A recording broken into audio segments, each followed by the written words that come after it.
All right, welcome. BYP Live, Sunday night, June 28th. June is over, more or less. Crazy. 4th of July's next weekend. Crazy times. Tonight I have what I consider to be one of the most deep rabbit holes I've ever gone down, simply because of this man's experience.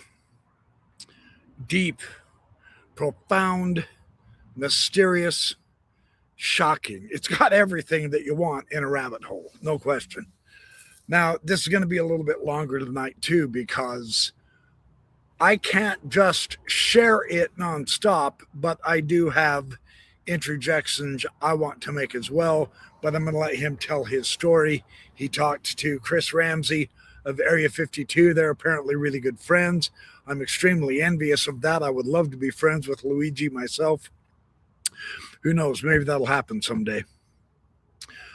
This experience of his with the UFOs is simply staggering. He was a member of MUFON, and he was an investigative UFO investigator with MUFON for a while. And then this happened, and it'll just knock you on your keister. Some of it's not going to be new. Some of it's a lot of speculation. But it is his experience that brings a new depth of, what do you call this? Reality? I don't know. I do know that this particular subject has always had a special place in my heart, and I do not know why, because it isn't. I was raised in the Mormon faith. It's not part of the teaching. Maybe in a very, very indirect way that Jesus and Mary Magdalene were married, husband and wife. Some of the early Mormon apostles, Orson Hyde, Orson Pratt, Brigham Young, etc., they taught that. But it's not a widespread, firmly believed basic of the Mormon gospel any more than it is of the Christian gospel. This man's experience brings a positively mind-boggling basic reality to this, and it connects to UFOs. And so let's go. Let's see what's going on. This is absolutely incredible. Oh, hey, you're a UU too. Yeah, I saw that in one of your comments. Yeah, about the synchronicity. Oh, thank you. Yeah, that UU story is as big a synchronicity as I've ever had. Thank you for bringing that up. This guy's synchronicities are even better than mine. And mine was enough to really get me off my keister and get off dead center and get going. Let's take a look at this guy. This is enormous. He does give a lot of background for which I am very grateful. If you guys want the quick answer in 5 to 6 minutes, sucks to be you, because it is in the details of the background that the synchronicities begin to pile on, and it overwhelms you. It brought me to tears hearing his story. This is my third time through it, and I tear up every time. It is a breathtaking story. Let's go. All right, here we are. This is the gentleman. I have no reason to think that he's kidding at all. I think this really happened to him. I don't see him as just, look, the guy is already, let me just give a quick brief on him. I promise I'll get to it. This man is already far more filthy rich than I will ever be in my life. He has no reason to make up any of this. None whatsoever. It wouldn't benefit him. I'll put it that way. In every instance that I could think of, this man is not just spinning a yarn. I believe his experience. And it is staggering. It really is. But so yeah, that's good enough. Let's go. Okay. Because otherwise everything is insane. So I had an opportunity to meet with a police officer. This is a big story that I hope is going to get covered in great detail, hopefully through you. And I was actually, so here's how this all started. I was in Montreal. I got invited to a talk that Don Donderi was doing at Concordia University, at McGill University in Montreal. And it was about flying saucers. And I thought, that I want to go see. I want to go see a professor of psychology at the University of McGill in Montreal talk about flying saucers at McGill. I want to be there because this is a big deal. You're talking to a guy who was getting made fun of if you just said flying saucers, so I went with a friend of mine, and he still is a federal police officer for the RCMP. He came with me, I'll never forget, and he was curious as well. So we're sitting there and we're watching Don talk, and there was a pause in the talk. It was really interesting. There's a lot of people. It was full room, full auditorium, and there's a pause. So we're all waiting, and I'm just sitting there. We're waiting, and this guy comes up to me and says, "Are you Luigi?" And I was just like, "Yeah." I found it to be so odd because never met him. I don't know how he knew I was Luigi in this crowd. He kind of came right at me, and so my friend is like wondering, what the hell is this all about? And he says, somebody with the Montreal Police Department would like to talk to you. That was a weird intro because now my friend, who's a cop, looking at me going, "What did you do?" And I'm like, I don't know what the fuck is going on. I said, "Okay, dude, what are you talking about?" So he says, "I know this is weird. Here's my phone number, whatever. I want to talk to you. We need to talk." So I eventually entertain this because if the police wants to talk to me, I want to know why right away. And it was an officer from the SPVM, the Montreal Police Department, who had been the officer on the call for the Cavendish Mall sighting. The Cavendish Mall sighting in Montreal in 2010, which was, by the way, a very big sighting. It was sighted by multiple people in the middle of the night, and he was the officer that was there. So I said, "Oh, I'm really interested. That's cool. I'd love to meet him." So we arranged to meet at this cafe in front of Concordia University in downtown Montreal. He showed up dressed in his uniform. I was there. And he has an envelope with him and sits down with me and he says, he was very, wanted to make sure I was okay. Because he's like, first of all, who's this guy, and he wants to find out if I'm a legitimate person to talk to. So he explains to me he was the guy. And then he says, "I have something else to share." I said, "Okay." He says, "Well, we have a witness who has a picture of one of these." And I thought, oh, picture of a craft, a picture of something. I said, "Okay." I wasn't, again, I'd seen so many that I was like, maybe he's excited about it. It's one of those little dots on a black picture. So I said, "You have a picture of a craft?" He goes, "No, we have a picture of a being." And I thought, okay, no, it's coming from a cop. It's not coming from anybody. So I was like, okay. And he said, "We have multiple pictures and we cannot figure out what it is." Okay, so here I want to explain who we're listening to. Luigi, this is the man who made the movie S4, the Bob Lazar story. This guy's been around. He's rich. He's famous. He's well known. He's a MUFON investigator. And people have gotten to know him through the years, and so they come to him to say, "Hey, we've got a case," etc. This one takes him down a rabbit hole, the likes of which I've never seen. Absolutely mind-boggling. So that's who we're dealing with. This guy is really important. He's good. He's good at what he does. I have not seen S4. I have promised myself I will watch it this week. I have been listening to the Joe Rogan. Yeah, I know, Joe Rogan. Yeah, stay calm. Don't get excited on me just yet. His interview with this guy, Luigi, and Bob Lazar a couple months ago, it was spectacular. I'm not kidding. Bob Lazar is being confirmed in ways that most people do not recognize. Very, very interesting. This is the guy who, using CGI, computer tech, only 10% AI is what he claimed on the Joe Rogan interview with Bob, but he recreated the entire area S4 where Bob Lazar worked.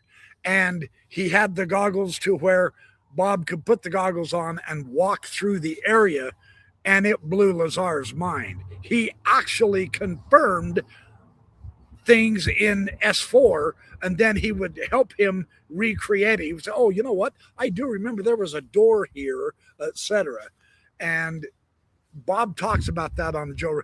Great interview. You need to go watch that if you're a Bob Lazar fan. I am becoming one. I'll put it that way. Okay, let's keep going. That's who we're listening to tonight. This is not just a fly-by-nighter. His experience takes my breath away. Just wow. Okay, let's keep going.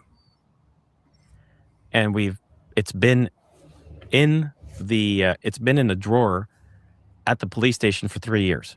So basically, all right, I'm interested.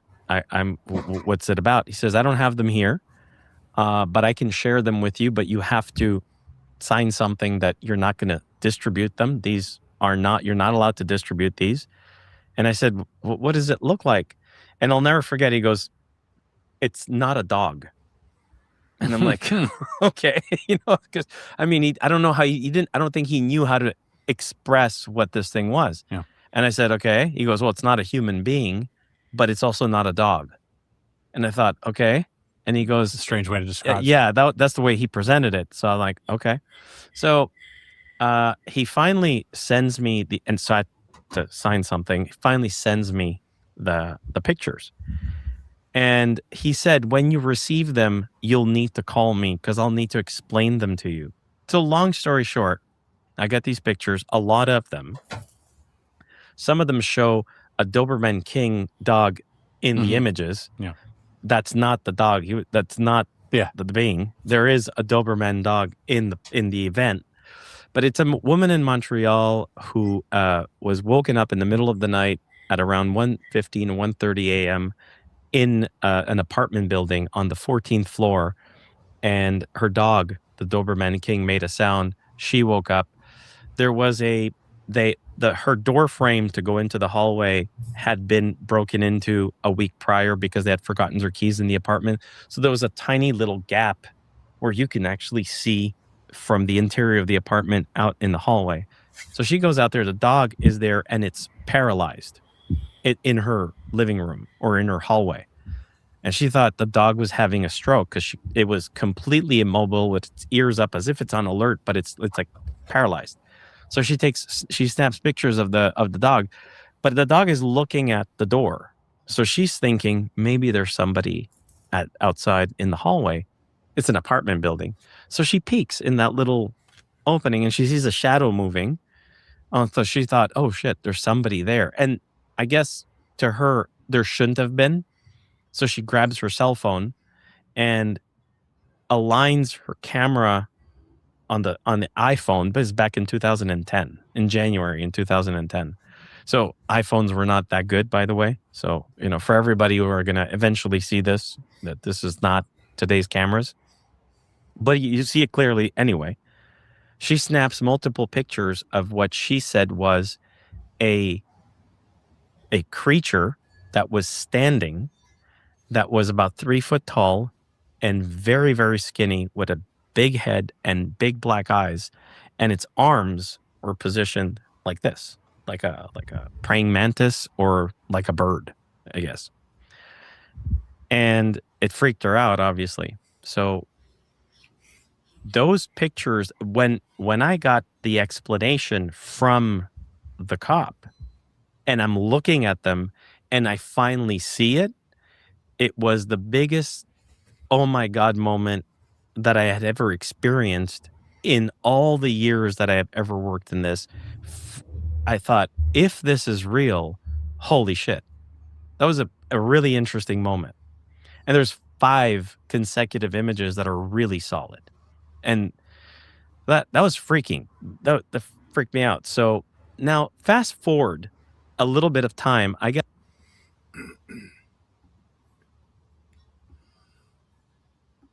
Okay, so I don't know if you caught it or not, but apparently he's going to put together another, maybe a YouTube program or another documentary or some kind of a video that will include those photographs that she took.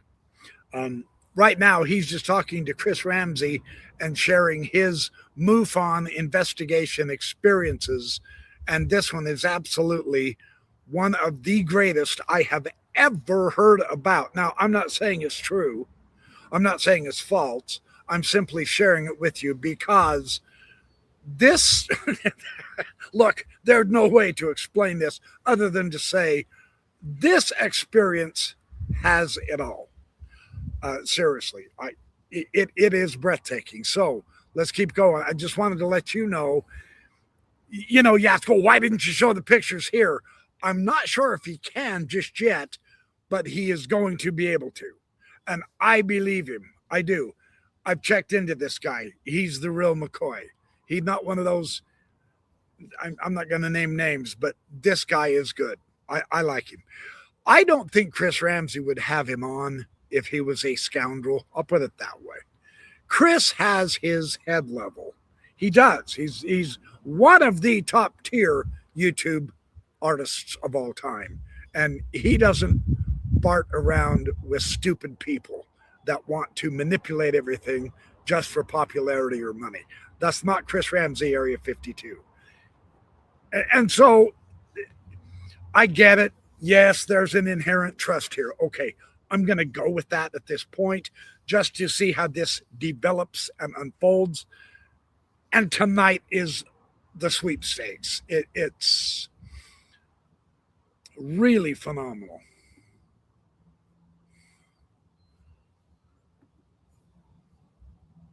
Get a call from did I get a call? Yeah, no, in the CMS. I'm MUFON at the time. I was actually still at MUFON. Now I just remembered I was still at MUFON. It was somebody who had experienced an abduction. No, I wasn't at MUFON. They called me because I knew about abductions, and if somebody had something happen to them in abductions, and they reached out to me. I get the phone number to call. There's a woman who is originally from Great Britain. She was living in Quebec. Her name is Sarah, and she had been abducted, and she was living in Val d'Or, which is about 8 hours north of here in the middle of nowhere.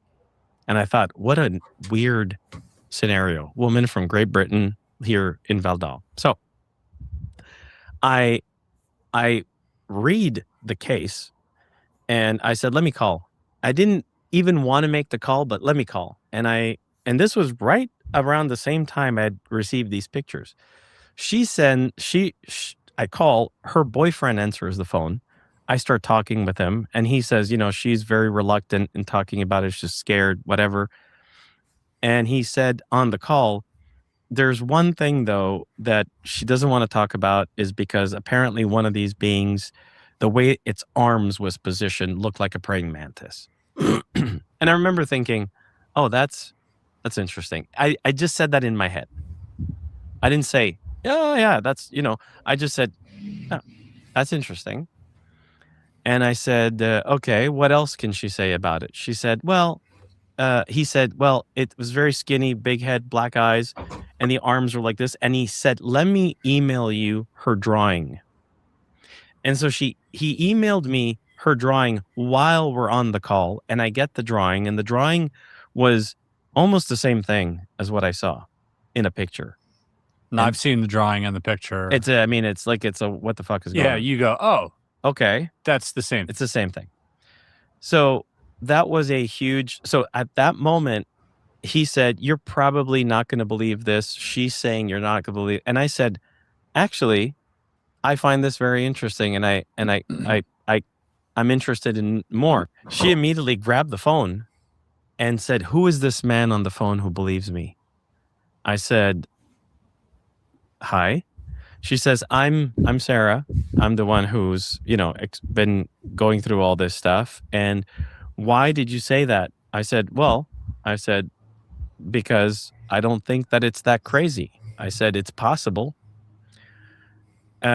So she, I guess, thought I was worth talking to because I wasn't immediately discrediting the possibility that this is a thing.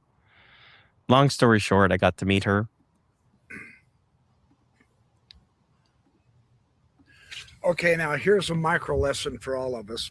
And when I point to you, I have three fingers pointing back at me, right? I have a natural skepticism streak in myself. Because he was empathetic, he showed empathy. That's what we are lacking in our societies today across the world. And we need to pick that back up. We need to resurrect empathy and love, or we are going to destroy ourselves. I don't know if you're aware of this, but our world is at war. And it's getting ugly, you guys. Seriously. I'm not going to get political. That's all I'm going to say. But because of his empathy, the experiences that he went through, the knowledge he gained, the wonderful people that he got to meet and know that made his life so enriched is because he showed a genuine interest in one of the wildest claims on the planet. So that's a good little micro lesson for me, and I'll just pass that on to you. Okay, let's keep going. This is extraordinary.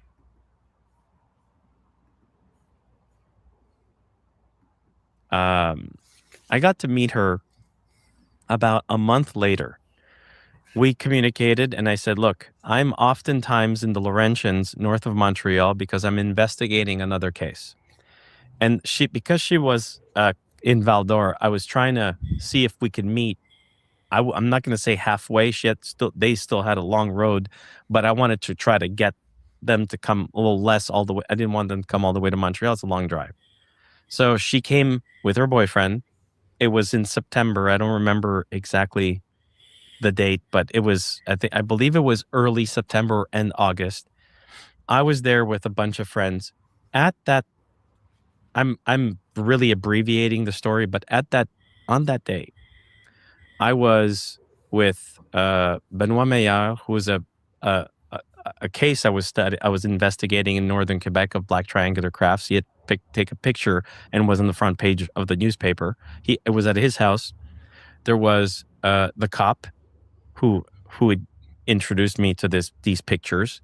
There was other friends of mine that were there who wanted to kind of expand on this woman who had seen a creature that seemed like what was in that picture. The reason why the cop was interested is because I called him to say, there's a woman who's basically showed me a drawing that matches.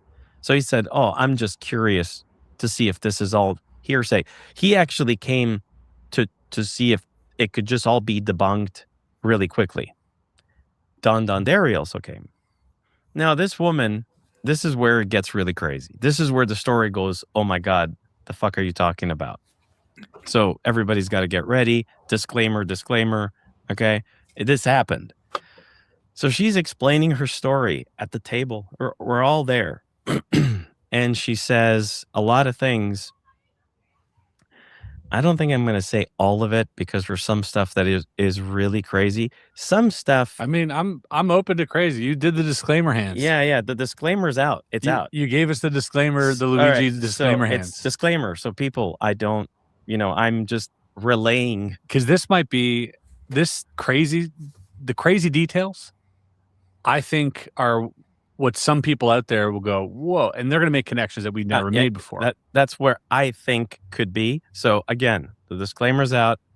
I'm just relaying information, but it gets really serious after a while.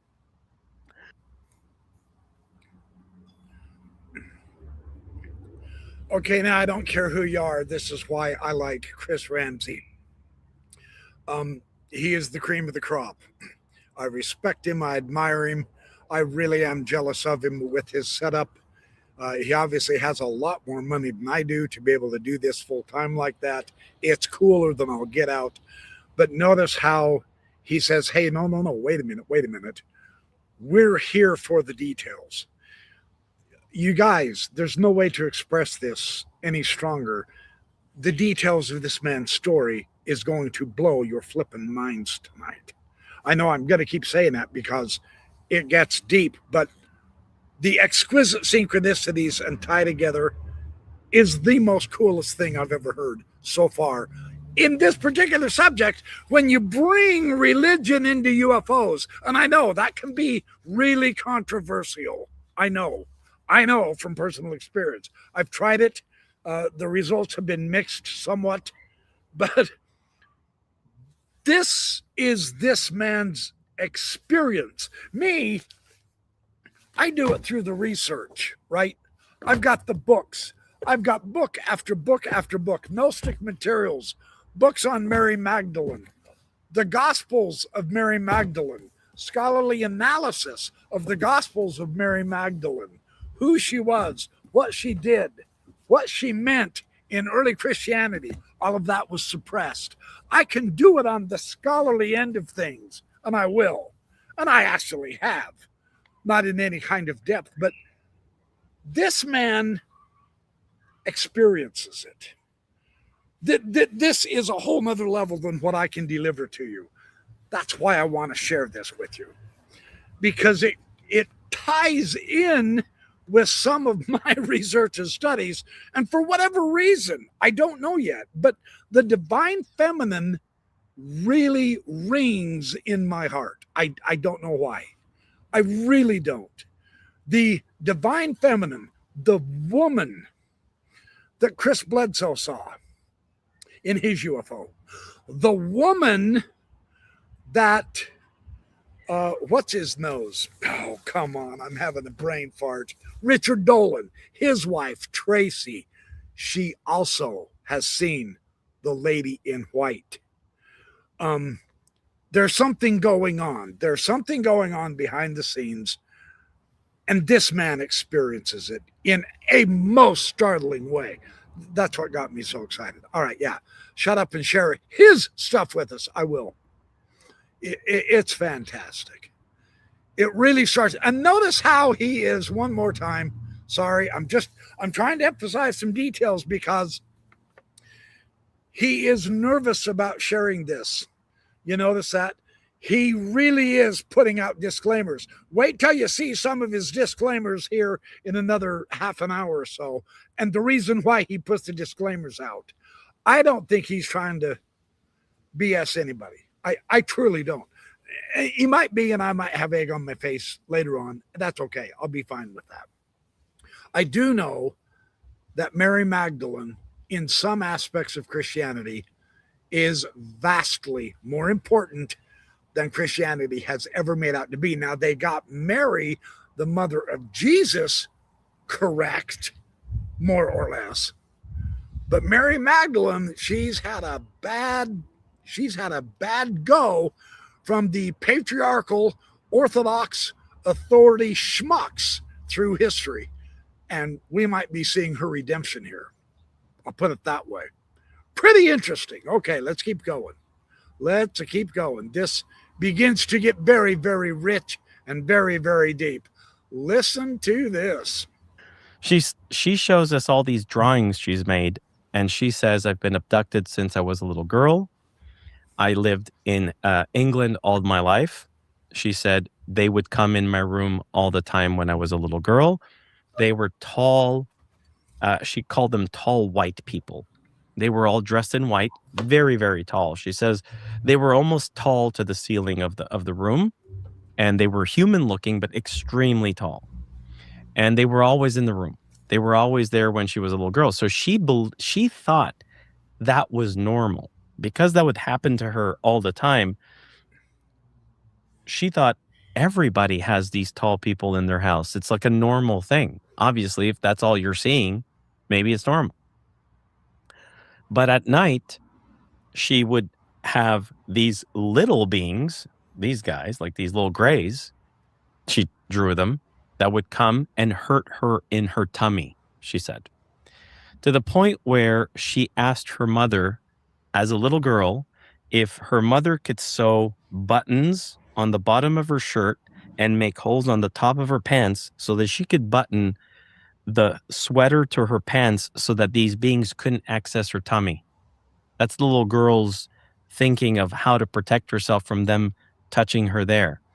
And she says they would always hurt my stomach. Like I was always getting pain in my tummy, which was the first time I'd ever heard of that, which I found interesting that she brought that up like that. And she says, my mom did that for me because she felt it made me sleep better because I would fall asleep knowing that I was protected, whatever, which is kind of a normal thing if a kid is scared of something.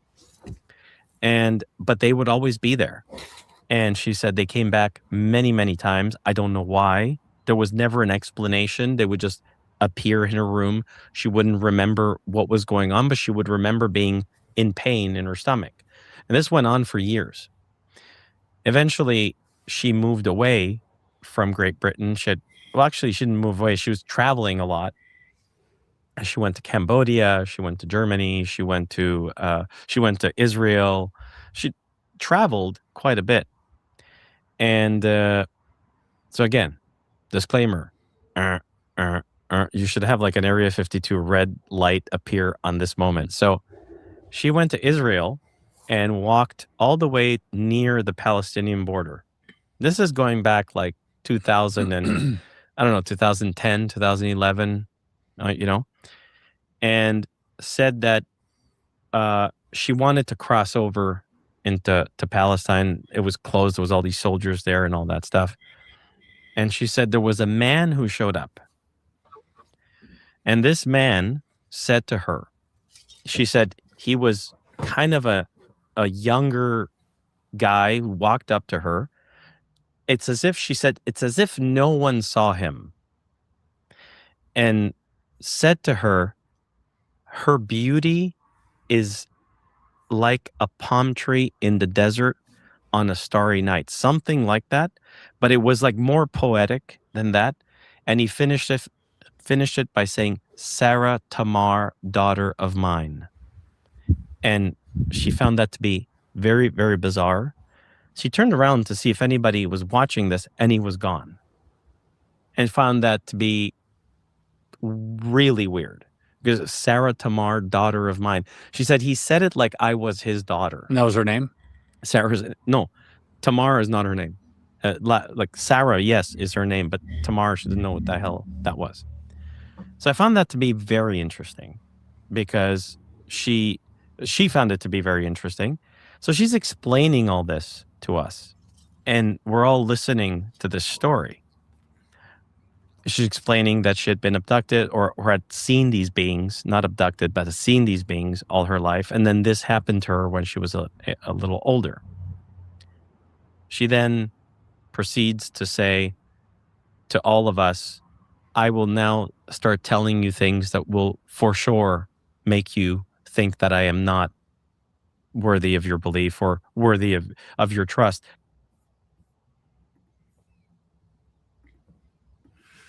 Okay, so notice he's not believing the story. He's still in the investigation mode.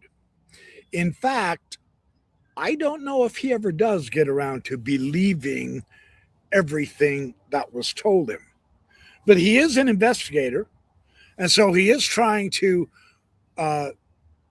let people tell their point of view as much as he can without judgment. He's trying to be careful. He's trying to discriminate. He's a good investigator, in my opinion. Now, that doesn't mean that he gets to the bottom of this. It doesn't mean he ends up believing it either, as we'll see. It's just remarkable how in his investigation, so much comes out that surprises him, surprises everyone around him, shocks them, etc. That's the part that I thought, all right, that is one heck of an experience, right? So here we go. Let's keep going.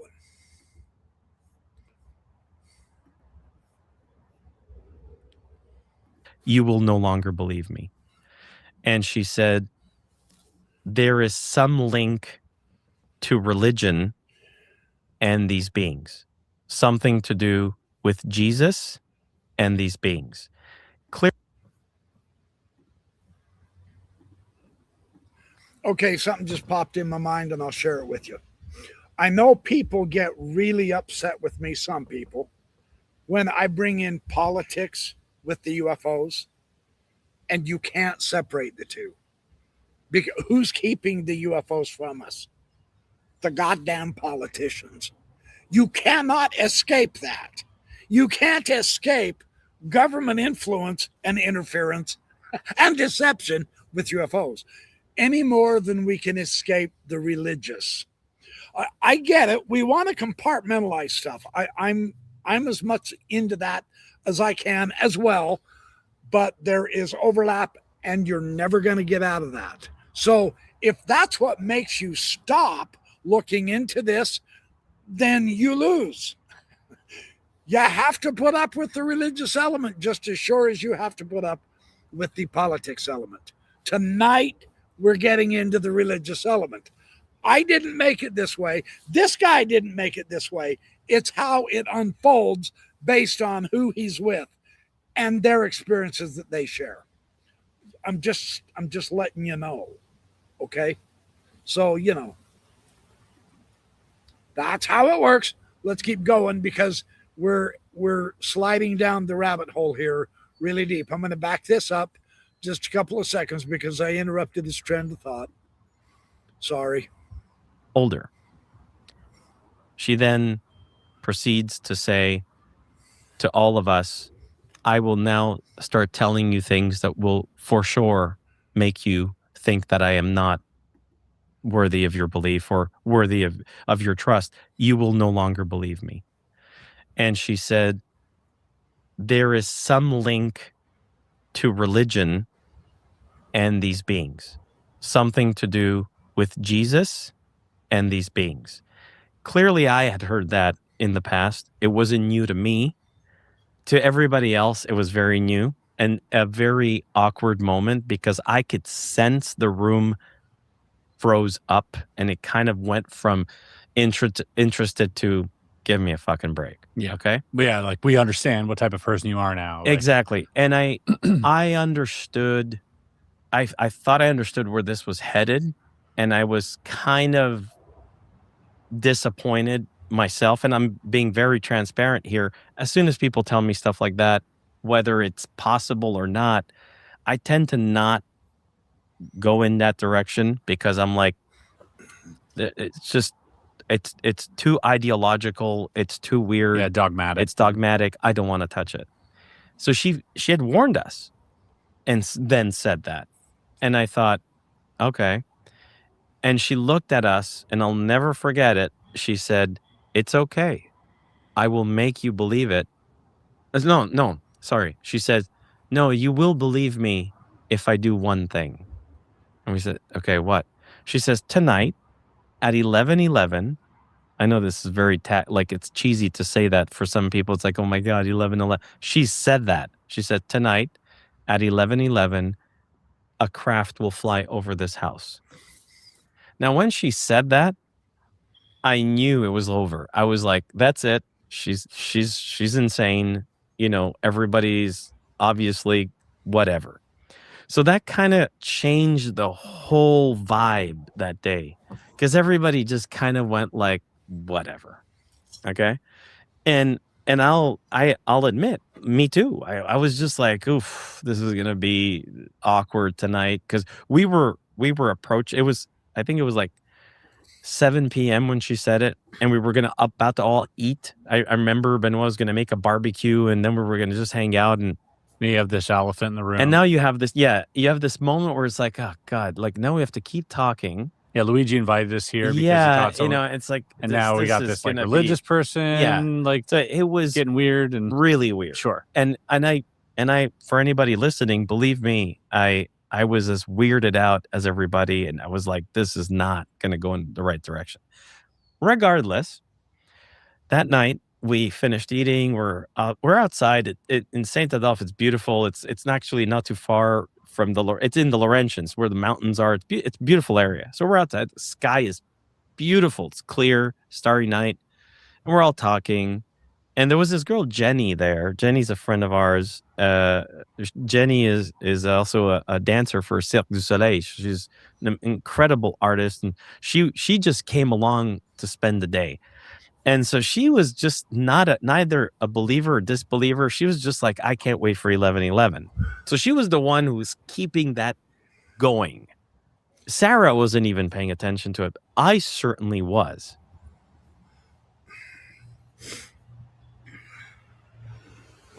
The thing I want you to notice here is recognizing that his psychology is all of our psychology, and it makes perfect sense. Because when someone comes along and makes a direct claim like that with an exact timeline like that, that never works out. So again, I just wanted to notify you that, to show you he's trying his hardest as an investigator into the UFO phenomenon to have empathy, to try to be nice about his skeptical approach. How can you not be skeptical? Really, seriously. I really, at this point in the discussion, I kind of felt for him, because this is going to be difficult because you're with other people, right? Well, if you're asked to be the investigator, you don't want to embarrass someone and say, oh, what a stupid thing to do, etc. So in my opinion, he's handling this really well, right? But watch him wig out just shortly. You can't blame him. Wow.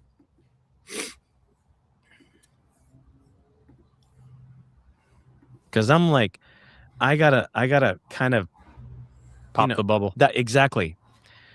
And my friend Lisa was there. You've met Lisa. There's a whole story about Lisa. So while we were waiting, it must have been like 10:50 p.m., like 10 to 11 in the at night. Sarah says, she looks at Lisa. And I know this is going to sound really corny to a lot of people, but this is, again, a disclaimer. I'm just reporting. She looks at Lisa and says, she's O negative blood type, isn't she? And Lisa doesn't speak English. So Lisa looks and goes, what did she say? I said, I didn't tell her you're O negative. I said, do you know what your blood type is? And she goes, yeah, I'm O negative. And she said it in French. And I thought, okay. So basically, I told Lisa, did you tell her that earlier? She's like, no, what a weird question. Like, she was like, why are you asking me about my blood type? So I said to Sarah, I said, yeah, she's a O negative. She goes, I knew that. And then she pointed out, who did she point to? It was another person that was there. I can't remember. And she said, he's O negative as well. And that person knew English and said, yeah, I am. And it was just like, all right. And I said, who else is O negative here? And nobody was. And I thought, that was weird. You got to admit, that's an interesting it's parlor trick. Just as a magician, right? Like, yeah. I'm like, that's not something we were thinking of. No, yeah, right? Definitely. That's a very personal piece of information too. Yeah. And she, it was like 2 for 2. And then there's, so then we're outside, we're talking. Okay, I don't know if you caught that, so I'm going to share this with you. For those of you who don't know or are not aware, Chris Ramsey of Area 52 was a professional magician, and he's done magic most of his life, and he's very good at it. He used to have a magic YouTube show that he showed his magic, right? And so in the process of having that kind of a James Randi sort of background, Chris has been able to see through the tricancery, the fakery of some claims, like the ESP stuff and all that jazz. As a magician, he knows behind the scenes how people can fake spiritual experiences or UFO experiences, etc. and this is me speculating, but I know that Luigi knows that. And this is one reason why he wanted to choose Chris Ramsey's show to share this experience with. Because Chris, while he's hearing this story, is thinking as a magician. He is saying, how would these people be able to pull something like this off if they were buffaloing, if they were pulling the wool over our eyes and all? You're not going to be able to pull the wool over Ramsey's eyes as easy as you would mine. And I suspect that's one reason why this gentleman went on Chris's show. I'm just giving you that background so that you know. That's why they keep bringing up the magician idea, or no, that can't be a coincidence. Chris understands coincidence very, very well. He understands the principle of synchronicity very, very well. He understands magic and how to fool people very, very, very well. So he is analyzing professionally this story as it is being told on his YouTube page. Look, I think that's cool, personally. Okay, I just wanted to make sure you understood that. That's why they keep bringing that up.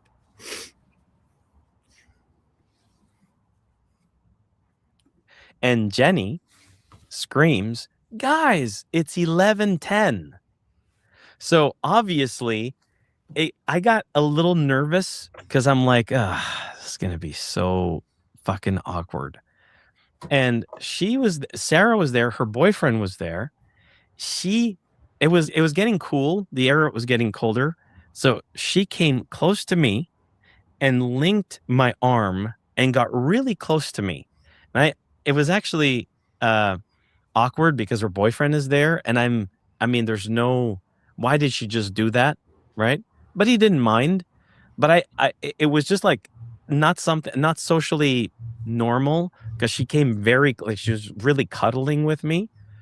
You don't usually do that, so I got her there and I'm looking, and Jenny goes, "It's 11:11." So she screams because she was looking at the time. So we all look up, obviously. And I'm thinking, wow, not only is this going to be awkward, but she's next to me and she's being all cuddly. So how am I going to break this to her? Yeah, be like, like you were wrong. Wrong time zone.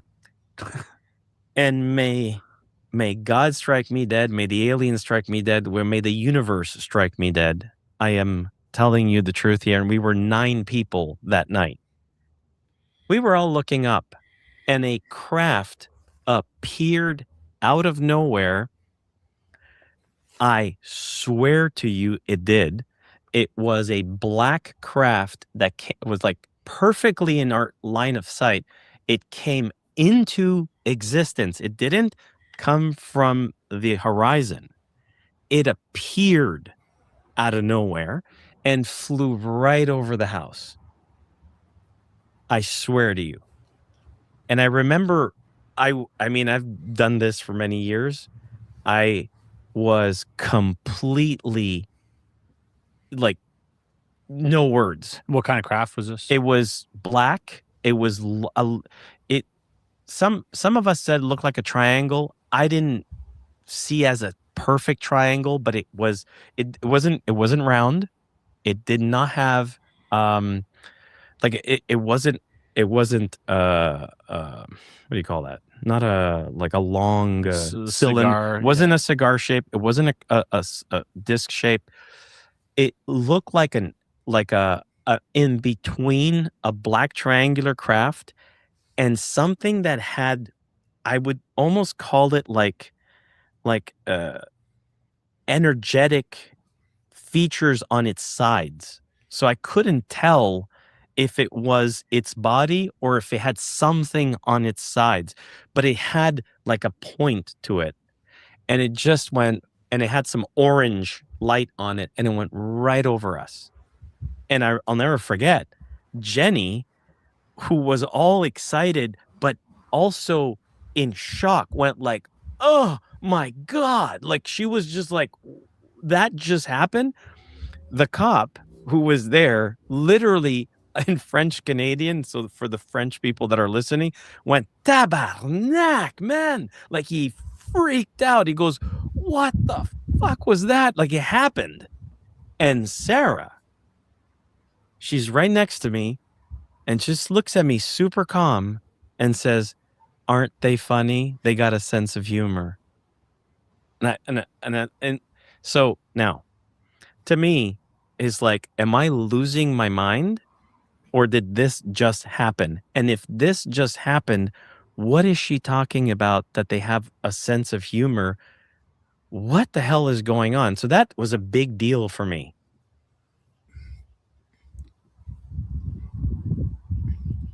So, and I may be giving something of myself, my own naivete away, and I'm good with that. He can't really pinpoint the shape of the craft.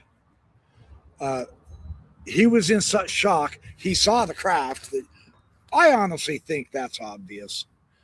But to be able to say, yeah, it was absolutely an equilateral triangle and it had lights and stuff here and there. He couldn't really describe the craft very well.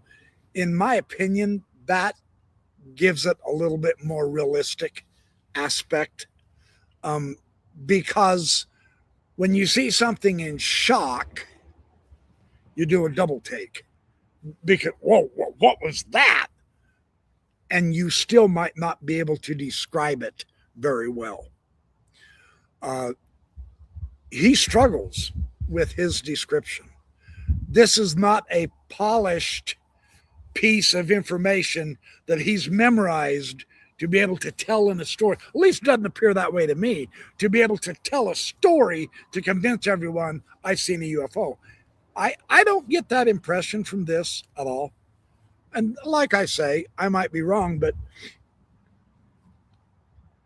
obviously he had some kind of a very interesting experience that had been predicted.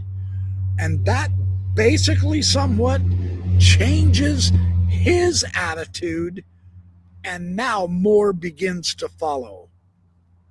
And it's pretty staggering. So let's keep going.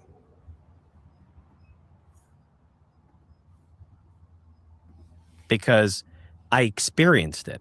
Now, we were 9 people who experienced it. So if it was just me and her, I would have a lot of trouble because I would say maybe she drugged me.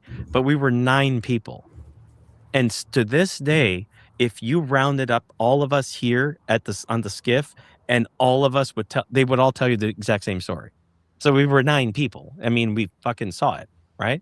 So that was a reality that happened. It wasn't something that was told to me. It wasn't something that I had to listen to as an investigator or through an investigator. I saw it. She predicted it. She predicted it at the exact moment. I mean, if it was absolute pure luck. No, I'm ruling that out right away. But I'm saying this because there's going to be some skeptics out there, and I'll say, okay. Well, it doesn't explain for it appearing out of nowhere. No. Okay. Now that's incredible. That blew my mind. That's an incredible story. Yeah. But that's only the beginning. That was only the beginning. Strap in. Yeah. Now this is where disclaimers. This is where it goes from red alert to full on red bombs exploding to alert you. Okay. So obviously I was like, what the hell is this? And she, I'll never forget when we all said bye to each other. She hugged me and she says, "You still don't believe me, do you?" I said, "No, I'm not." She goes, "It's okay. I understand that." And she was cool with it. She was very confident, by the way. She gets in the car, we all leave, and all of us kind of talked about it for the few days that followed. Be like, what the hell was that? Like, I mean, I saw it. I saw it with my own eyes. There's just no way that was a normal thing. I saw something that I cannot explain. I investigated UFOs for years. I don't know what that was. I can't describe it to you. I don't know what aircraft that was. It was a solid object that flew over us, and it did exactly what she said it was going to do at 11:11. Now, she calls me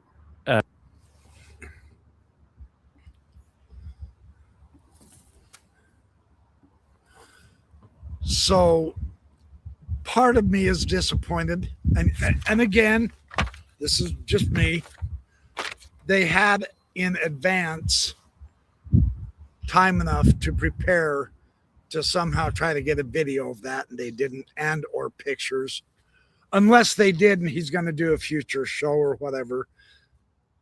In some respects, that's a little disappointing. Now, granted, they were there at a party. They weren't there at a UFO appearance party. They were just getting together as friends and stuff. So I get that. It's good. It is somewhat disappointing, though, that nobody got a video. Dang it. And they were given advance. So, yeah. Anyway, that's how it works. Let's keep going. He has many more experiences, and he does keep putting out disclaimers legitimately, because how do you describe this kind of stuff that's happening to you? It's difficult. To say that she was moving back to England, that her and her boyfriend had not worked out, mostly because she had to go back to England and he was not going to move there. So it wasn't like a bad breakup, but it was kind of like she's moving back to England. And I said, well, hey, that's interesting. I go, are you going to be flying out from the Montreal airport? Because it's the only way to go back to England. She goes, yeah. I said, well, why don't you come to my place for a day, and I'll show you around Montreal. We'll have a get together with some of the people that you had met. She was like, that would be nice. So I did. So we did. So she comes to Montreal, and instead of staying one day, she decided to stay 2 days because of I remember she took, I believe it was a bus that brought her to Montreal. So I got her at the Greyhound station, and the timing of the bus to the timing of her flight, I said, why don't you just come the day before? Oh, I have a guest room, stay in the guest room, whatever. That's what she did. The day she arrived, she's in my house, and she's a very interesting person. She sits there and she's in the kitchen, and she's having tea because she's from Great Britain. I made her tea, and she said, there's an energy of a cat in your house. And I don't have cats. And I said, well, I don't know why you say that. I never had a cat before. I never wanted a cat because I'm allergic to cats. She says, no, there's an energy of a cat in this house. And I said, well, I'm sorry, Sarah, but there's no cats. She goes, no, you're wrong.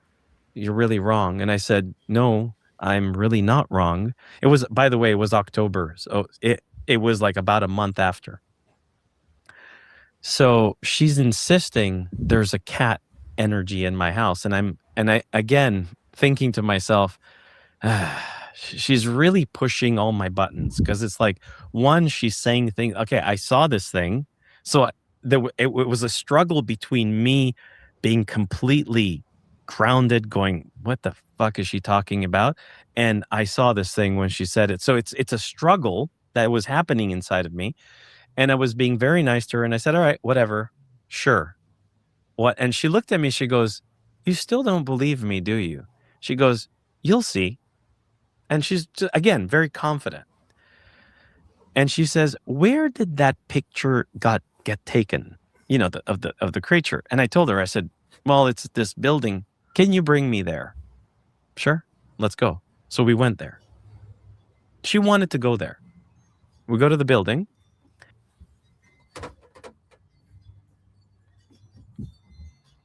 Okay, now here I do have one really big disappointment. He never followed up on that cat energy comment for the rest of this discussion. And a lot of people in the comments mentioned that. They said, what happened to the cat thing? We're not sure. So that'll give us a chance to get him back on camera. I like the guy because he's trying to be realistic. And that vibe does well with me. On the other hand, reality is stranger than fiction. I mean, you start studying quantum computers, for instance, that'll just blow you away. That can't possibly be real, and yet it really is real. It's just crazy. It's blitzoid. It's lunatic. The idea of time travel, stuff like that, So we don't know what reality is. It is impinged upon us in wild circumstances, like happened to this guy, like happened to me in the UU church in my synchronicity. There's no way I would have believed that could ever happen, and yet it did. And it does change our lives, so who knows? But I like the idea, the theme that he is trying to say, look, there's a new enlarged reality that is here that a lot of us may not be aware of. I'm trying to break you into it gently, because you're gonna condemn the messenger instead of get the message and act on the message. You're gonna be skeptical of the messenger, as it were, and that's going to make you come up short. That's the impression I'm getting from this. Do I believe all this?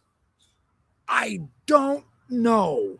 I haven't thought about it enough, but I am putting thought into it.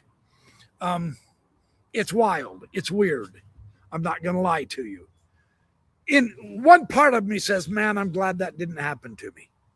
Another part of me says, man, I wish that would happen to me. There's such a thing as they call the hitchhiker effect, especially from the Skinwalker Ranch.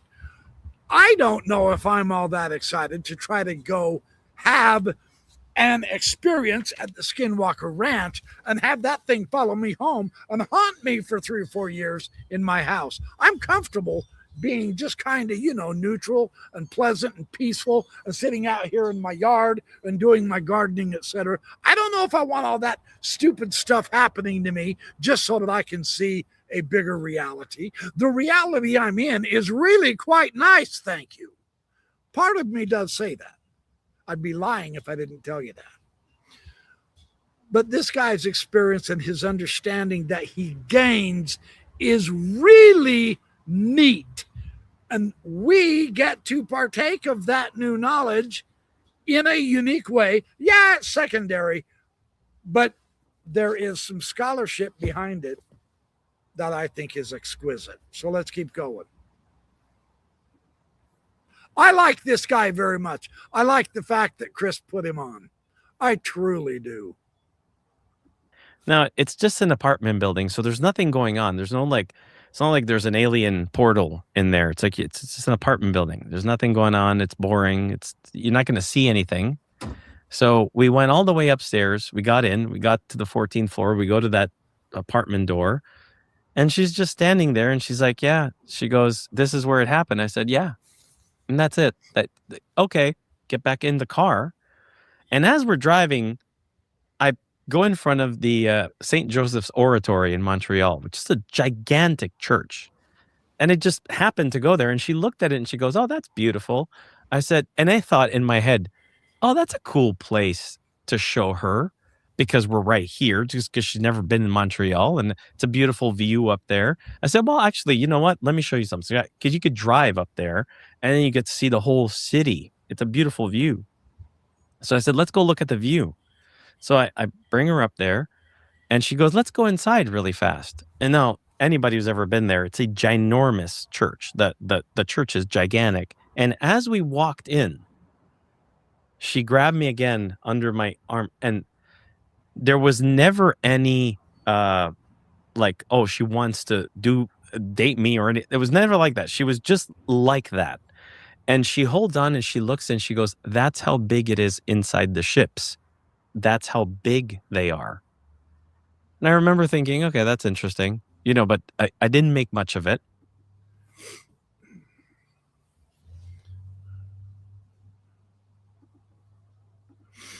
Okay, now, boy, I got to move over here out of the sun. The sun's starting to set. Okay, now I have heard this in other accounts. I can't recall which videos I've heard this from, but, I'll bet Bob Lazar talked about it. He does say the ship is really small and you can't stand up in it. And yet there are some people in their accounts that are describing going into a craft and all of a sudden it just opens up gigantically. It's as if they unfold space within the craft. And you go, dude, what are you smoking? I get it. Right? There's no way. And yet she has that reaction. Kind of interesting. Let's keep going.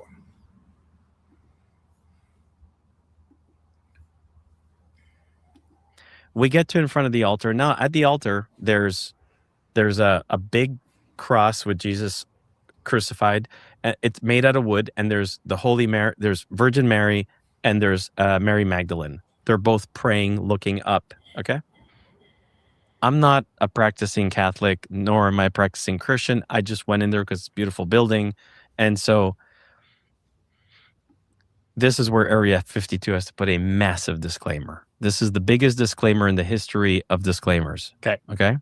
And she says to me, she goes, I'm going to tell you now, and for sure, you're not going to want to talk to me anymore. And I thought, okay, what, you know? Please don't judge. People, do not judge me. I'm just relaying a story. And the reason why I'm saying it, because of what's going to follow. She says, I am likely to be the reincarnation of the daughter of Mary Magdalene and Jesus. Now, regardless of the fact that I saw craft, and regardless of everything, at this point, I did not believe her. And I have to be honest. I didn't believe her. In fact, I ultra didn't believe her. I really thought that was a coincidence. I got scammed into something. This person is delusional. This is what's going on in my mind. If I don't say that, I'm lying, because that's exactly what I was thinking. And she says, you don't believe me.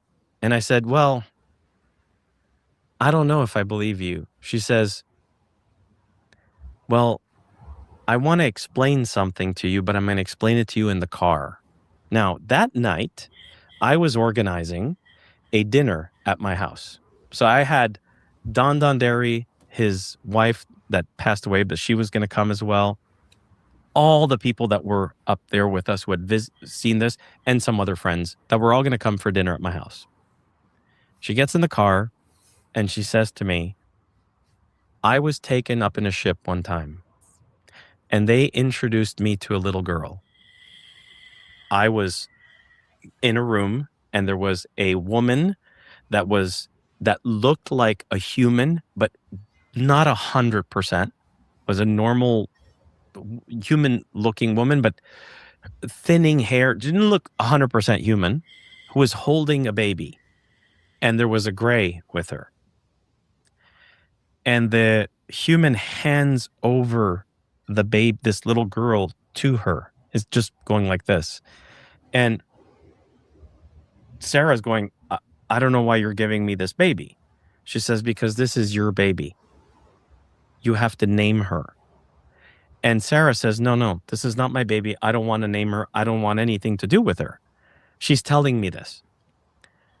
And they were like insisting. So she picks up this little girl and she's holding her, and she's got blue eyes, curly hair. And they said, you need to name her. You need to give her a name. And the name, so she ends up saying the name. She says, I'm going to call her Lily, and gives back the baby. So this is in the car. And she says to me, I have a little girl that is somewhere up there, and I don't know where she is.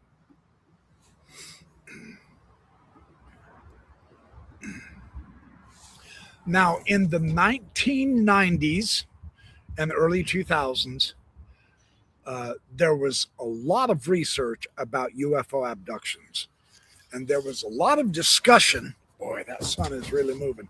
There was a lot of discussion about the abductees becoming impregnated and giving birth, and they had children. So, as bizarre as this is, it kind of has a ring to it. It's got a familiarity. If anybody studied Mac's books and some of the other famous authors who were talking about the UFO abductions. I actually interviewed an abductee when I was in college. She was abducted. Her husband was a scientist making very, very good money. I can't remember the circumstances of meeting her, but I got to interview her, and I wrote up a paper on that, and my professor was very unimpressed with it. She said, you can spend your time better. See, back then, back in the 1990s, it was a much ridiculed subject. And I told the professor, I said, I interviewed her personally, and I don't think she's lying, because she ended up with the divorce. She lost everything. Her children disowned her, etc. But she said, I was visited and I was abducted and I was taken up into a spaceship, and they did some examinations. She could remember some things. She thought she had some kind of a probe in her, some kind of a tracking device or something, but they never could confirm it. So anyway, I'm just relaying that. It's very interesting that this story comes up this way. But this ties in astonishingly crazy here in just a few minutes with a lot of other people. The rabbit hole gets deeper.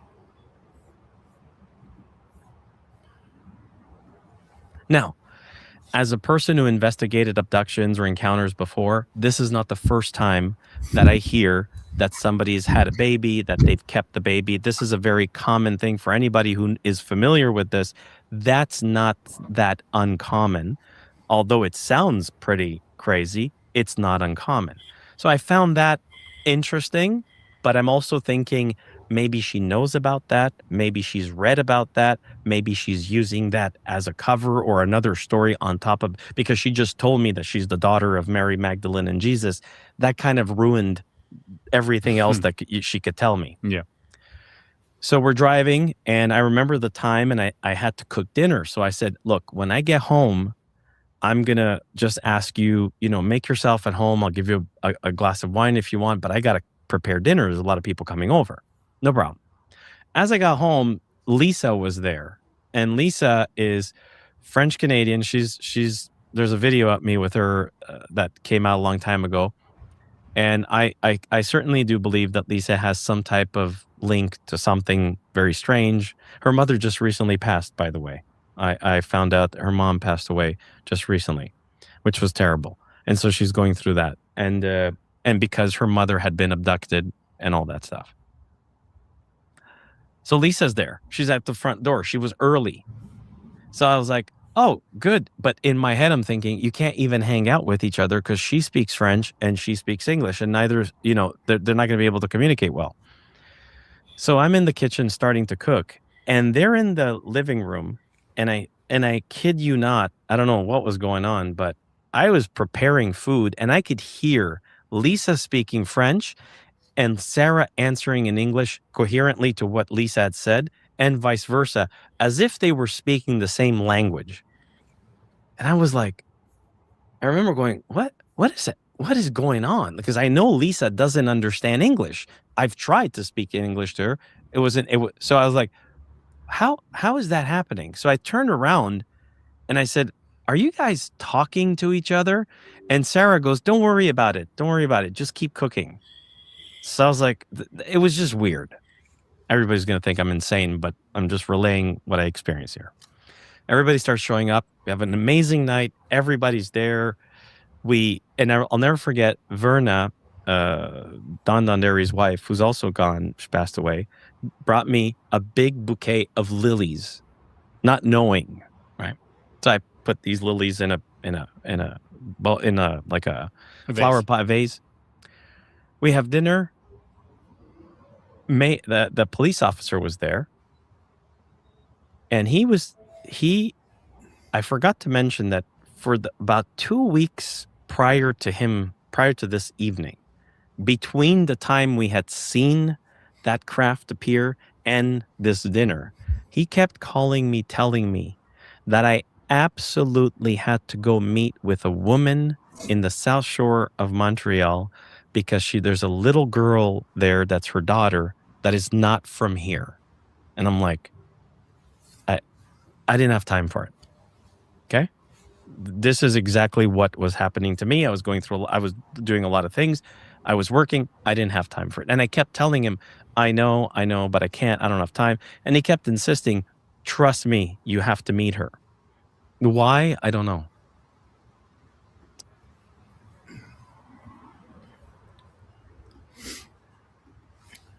So the policeman is somewhat helping him because he knows him and he knows he's an investigator.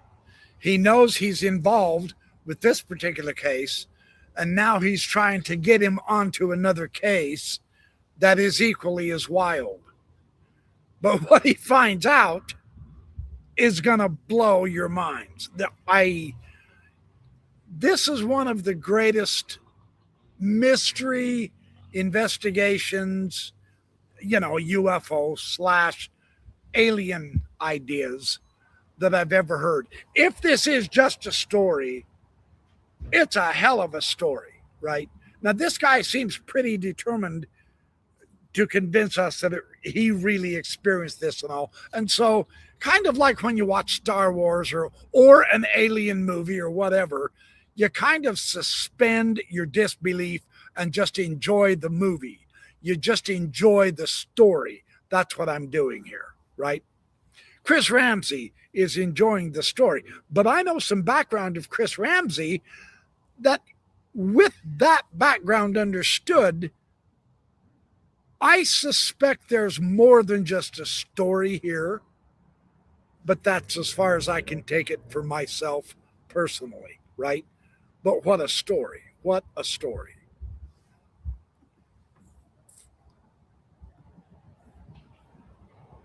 So we're all having dinner. Everything's beautiful. The next day, Sarah's leaving. So the next morning, I have to drive her to the airport. Everybody starts leaving. It was like past midnight. Bye, bye, bye. Everybody's hugging. Okay, take care.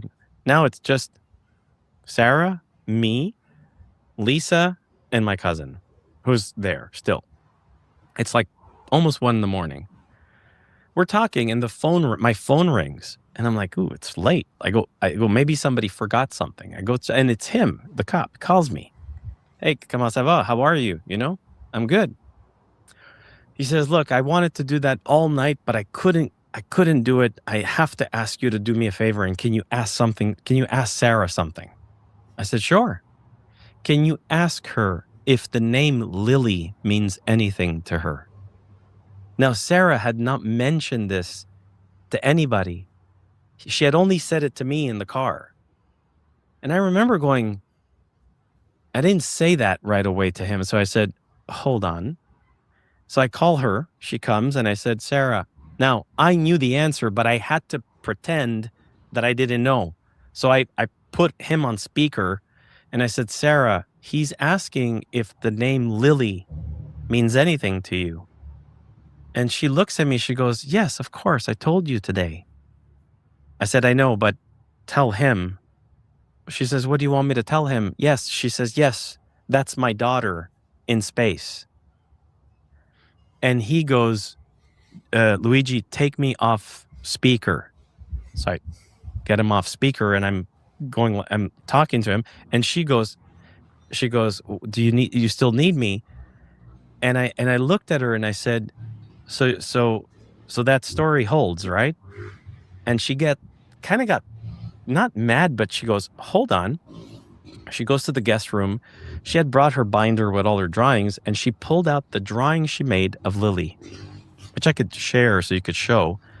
And I have this drawing. And I said to him, I said, hold on a second. I'm going to do you a favor. I'm going to send you something. So while I snap a picture of that drawing and I'm about to text him, he texts me a picture of a little girl. Now that I cannot share because I don't have the right to do that. I swear to you, well, you've seen it. They are an identical match. The drawing and the picture are identical. Identical. It's the same person. And I remember going to him, I sent him the drawing. He doesn't see that I sent him the drawing because he sent it and took the phone, put it up on his ear So he doesn't know that I just texted him a picture. And I'm looking at it and I go, dude, is that the little girl that you've been asking me to? He goes, yes, and I can't talk about it more.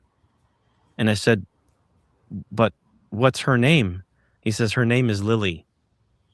Now, that blew me away because he kept saying she's not from here, blah, blah, blah. And again, disclaimers, this is weird. This is all very strange stuff. Like, you cannot make this stuff up. They didn't know each other. Nobody knew each other. There's no way this was a coordinated, attack on my, investigative skills or knowledge of this phenomenon. This was weird. So I'm looking at this going, what the fuck? So Sarah's right next to me. And I have the picture of the little girl. And I just go, Sarah, do you know? I didn't finish saying, do you know? She went, like, she screamed and she goes, oh my God, that's her. Where is she? And I'm like, well, what do you mean? She goes, that's her. That is 100% her. Where is this little girl? She freaked out. And I got goosebumps. I'm like, well, hold on a second. She goes, no. She goes, there's something I never told you. I said, what? She goes, I have to tell you something. This is really freaking me. She's got tears in her eyes. Now, my cousin and Lisa hear this. They run because they hear her screaming and she's crying. And she's like, that is her. Now, the cop is on the phone going, is she saying that she knows this little girl? And then I said, check your phone. And he checks his phone and he stops the car. He goes, oh, dude, I just pulled over. He goes, what the fuck is this drawing? I said, it's the drawing she made of this little girl that she met on a spaceship. And he said, there's no fucking way. I go, yeah. He goes, what's going on? If you see them together, they're identical. There's no way that could have been just some fucking magical. No, the name you're a and magician. everything. That's a pretty.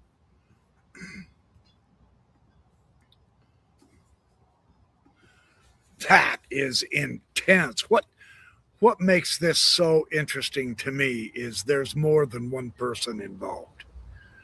Somehow this cop got wind of this little girl, and somehow he knew that Luigi knew someone involved with this.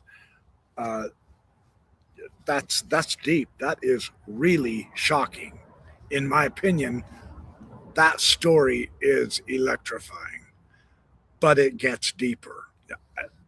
You don't know how, but it really does. It's pretty impressive that it's not just one person talking to another person, spinning a yarn that coincides with a couple of interesting coincidences. There's an entire group of people that in one way or another is touching in this story and is touched by this story, but they're all involved in one way or another in the most weird synchronicity way that I have ever seen, ever. And that's why I wanted to share this with you. Weirdness happens. That's what I can conclude. Is it true? I don't know. There's no way for me to tell that at this point. I'm not as much interested in finding the answers as I am going through the journey of seeing what kind of experiences, who these people met, what they ended up having done to them and doing together to discover something that is electrifying. I think that's what makes this so intriguing to me personally.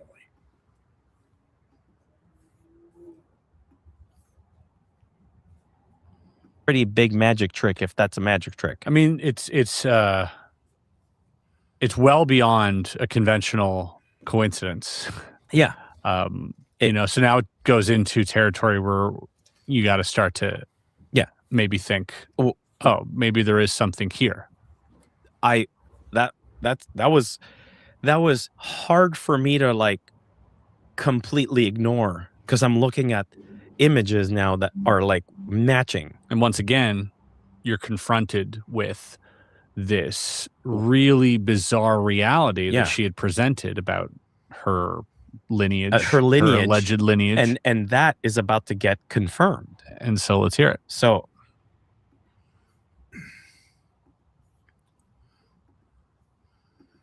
I just want to point out once again what I really loved the most about this interview is that Luigi went to Chris Ramsey, who is a professional magician, to tell this story.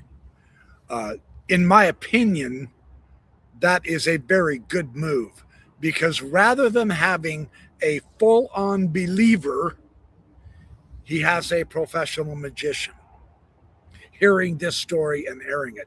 Rather than having a full-blown skeptic, he has a professional magician who has studied the various experiences, stories, things that have happened with the UFOs, whether it's spacecraft or beings, etc. And I think what this does, in my opinion, is it builds in a balance that is valuable for the possible understanding that our reality, as in the world, our reality is changing. It's happening to regular people, and that is what disclosure is. It, like Richard Dolan has said, it's a process, it's not an event.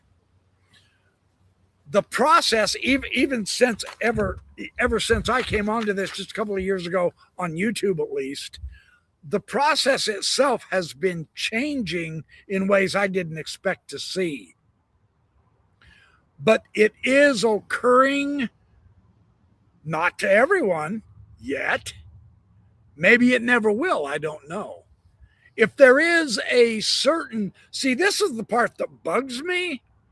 And it might be because deep down, I want to be a part of it, and I don't think I am. And so I'm feeling left out. I suspect this might be what causes some critics to rebel against all of this anyway.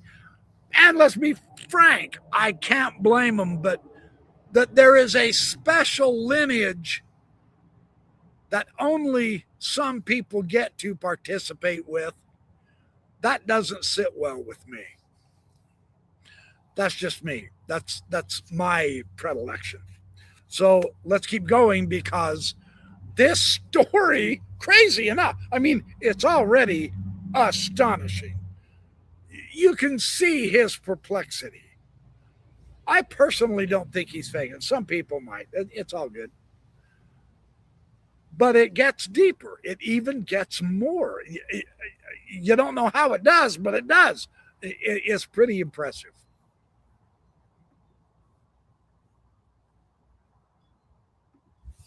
So again, disclaimers. And so we hang up the phone. She starts crying. She says, I never told you this, but the reason why I chose to come to Quebec was not just because of my boyfriend. Is I was in Germany on a hike. Ignore, because I'm looking at images now that are like matching. And once again, you're confronted with this really bizarre reality that she had presented about her lineage, her alleged lineage. And that is about to get confirmed. And so let's hear it. So again, disclaimers. And so we hang up the phone. She starts crying. She says, I never told you this, but the reason why I chose to come to Quebec was not just because of my boyfriend. Is I was in Germany on a hike, and she said, on my hike in the German forest, she said, I asked them, where do I find her? And she goes, I looked down on my hiking boots, and she goes, those little flags that you put in a cocktail drink? They have it's like a toothpick with a flag on it. She goes, there was a little Canadian flag stuck in my hiking boot in the middle of a forest in Germany. And so she said, I have to go to Canada. That's what made her come to Canada, which is really weird. So again, is that true? That's what she said, right? But it's still interesting. So the next day she leaves, and she leaves reluctant. Like, she doesn't want to leave, but she leaves because she wants to meet this little girl. Now, I don't have any information, so I'll clearly call him back. And he says, look, I'm not really supposed to tell you who she is, and the mother doesn't want anybody to know who she is. The mother is very, very, wants to keep this confidential. So I said, no problem. I said, but it's still very interesting. Is there a way to, he says, let me see if I can make you speak to her friend, the mom's friend.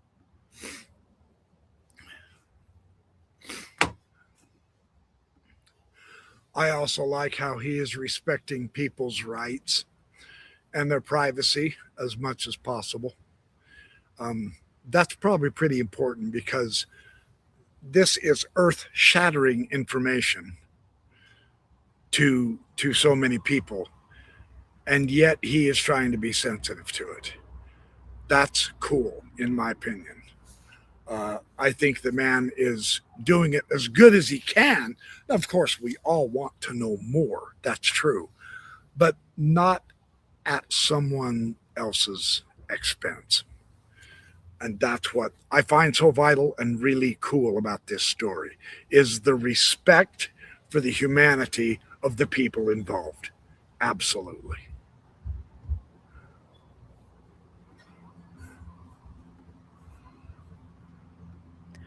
So I get invited, maybe a day or two after this, to go and meet with her mom's friend. Her mom's friend knew nothing. Nothing about Sarah, nothing about me, nothing about anybody. He just said, somebody would like to talk to you. Is it okay? And she was like, what? So when I remember when I arrived at her place, she was like very confused. Who are you and why are you here? And I said, it's so awkward. I just have questions about a friend of yours. So I don't have questions for you. I said, I'm being told that so-and-so doesn't want to talk with anybody about her daughter. And as soon as I said that, she goes, oh, you're talking about Lily. Okay. Like, she knew. And I thought, okay. I said, I want to tell you who I am. I said, I'm a guy who's done a lot of work in the past investigating weird phenomena.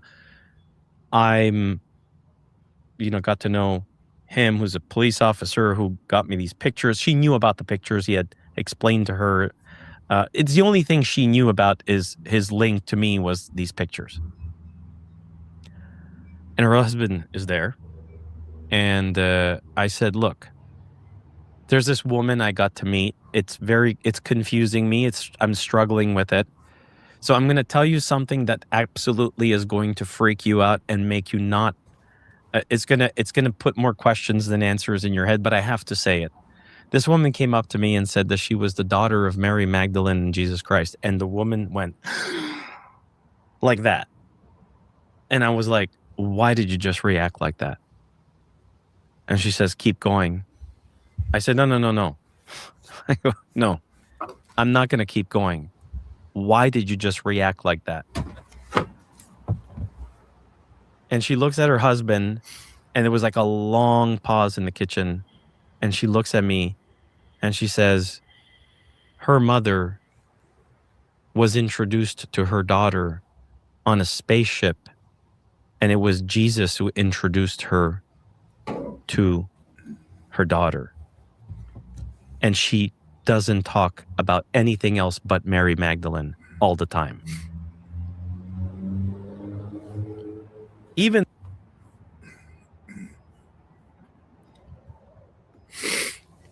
so, at this point, your common mind rebels. You go, yeah, that's quite the story. But there's more than one person, there's more than one couple involved with this whole situation. And the crazy thing is, both of them are abductees. And their stories, as a general rule, is beyond the bizarre. It's why it was so ridiculed in the 1990s and 2000s to where they quit talking about it almost altogether is because it's so bizarre. It's beyond what we think is normal, but we're the ones that put the normal stamp onto the normal in order to get rid of the wider reality, if that's what we can call this. So again, this is part of the value and the interest, the intrigue, the mystery, the shock of the entire story, is because this gives us a religion we're unfamiliar with, or an interpretation of something we think we know about that almost makes you cringe. It's part of the process of learning. We have to get out of the comfort zone. Now, that doesn't make this real. It doesn't make it true. That's not what this is about, I don't think. I'm not viewing this as, wow, is this actually the new reality, etc. The process is to get us to look at information from a different angle. That is what this story does. That is what this experience did to all of these people. In the process of telling this experience, it's what it's supposed to do to us. Not that it gives us a truth or that it tells us what we believe or think is false. To think that way is to be too wooden with it all. It's just a process of helping you look at a different angle. That's, in my opinion, that is what this is doing. And therein lies its value. So let's keep going with that. Otherwise, I'm not going to lie to you. If I don't use that philosophical approach on such an incredibly fascinating story, I don't know if I can handle it. I don't know if anyone else can either. And I suspect that these guys, Chris and Luigi, also think that. So there is some clash, there is some pressure, there is some tension, there is some fear in these kind of experiences because they are out of our everyday range. There's the danger, there's the adventure, and yet there's the value. Let's keep going. This is heavy. This is really, really heavy. I'm going to pull back just a couple of seconds here.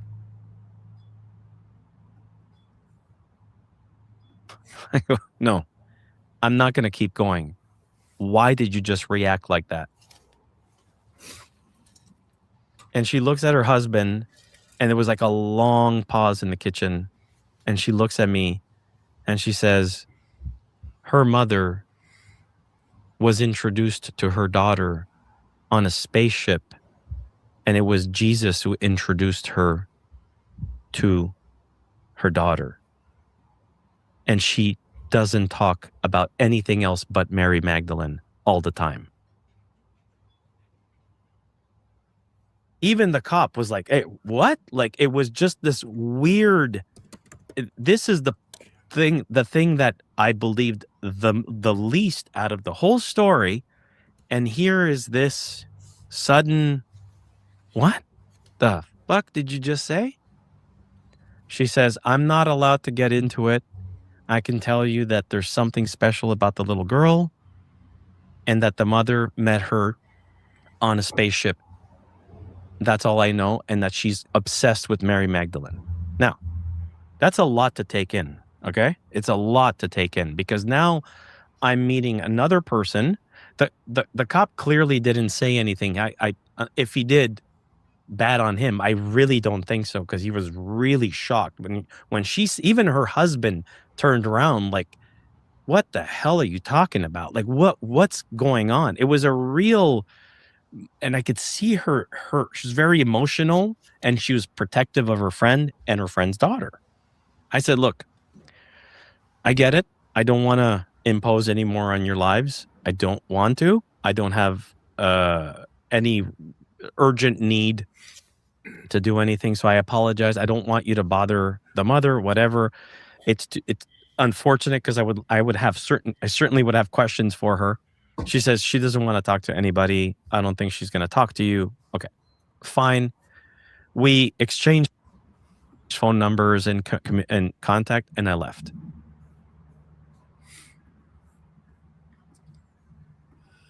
Again, the respect for the human, the respect for the person involved in such an absolutely bizarre situation is what I noticed. He's not out to try to get a story, no matter what trauma it puts anyone else in. That's not what he's doing. He is trying to handle this, one, because he's trying to comprehend, what am I learning? Because this is way different than anything I've ever read or studied in any books or any school or learned from anybody else. So this is genuinely new. And so it's unfortunate, but it has phenomenal shock value. And he's trying his best to be humane, and I can appreciate that. That's what I like about this, in my opinion.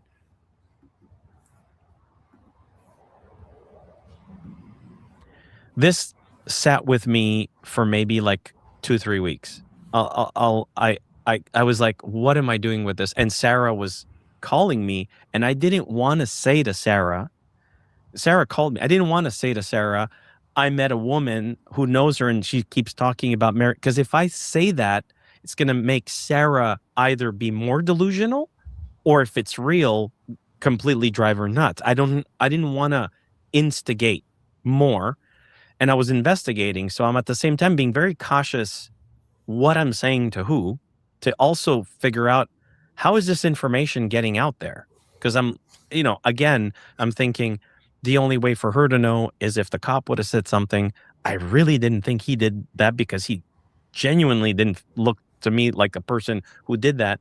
And he hadn't shared the pictures, by the way. Yeah, forgot to mention, he never shared the pictures because he was like, I don't want to, it's not up to me. It's not my little girl. I don't want to do that. I feel he was even feeling weird having the pictures.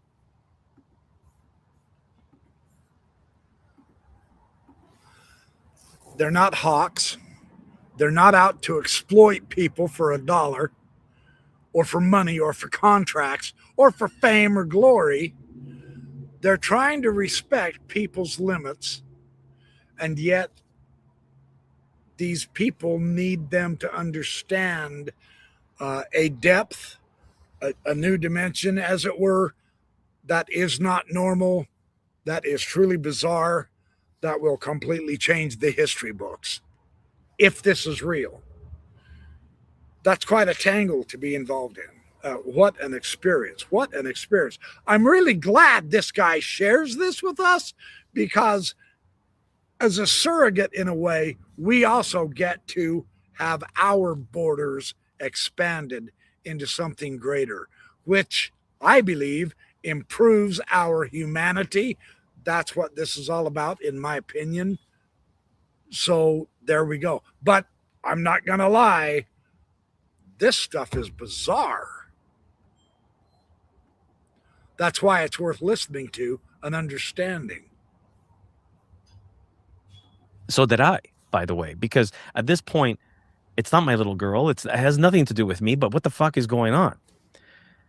I get a call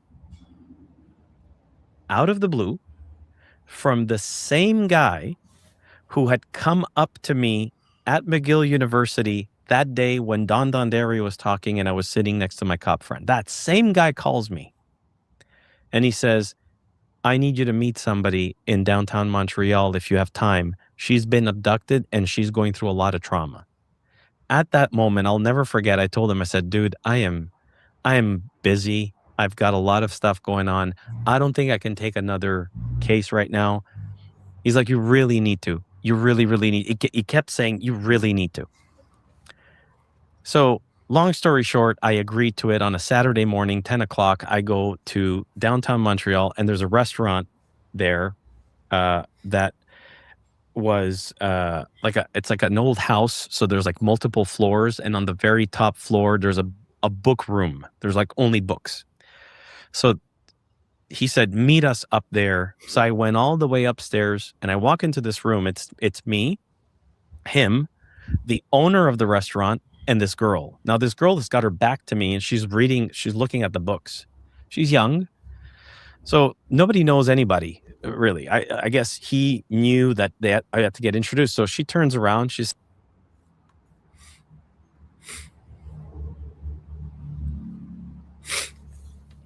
notice how other people are getting involved, and the story keeps getting deeper because it remains the same, but there's more and more people interlaced in this experience. That's crazy. I mean, we don't know what people are going through, so withhold judgment and try to have empathy and understanding would be my very serious advice. Everyone is fighting a battle for identity, for hope, for self-fulfillment, for getting along with everyone, etc.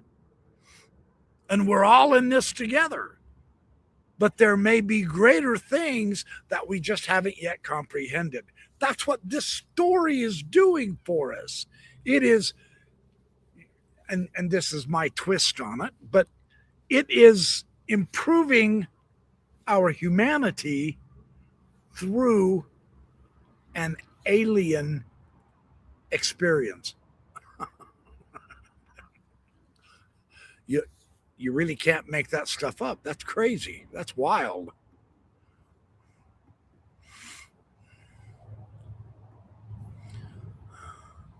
Says, oh, hello.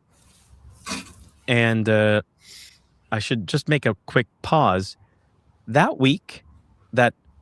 During that week, I kept seeing, I know this is going to sound really cheesy and corny, but I kept seeing 444 on my phone. Every day, I kept seeing 444. And I started screenshotting it because I'm like, why am I always seeing this?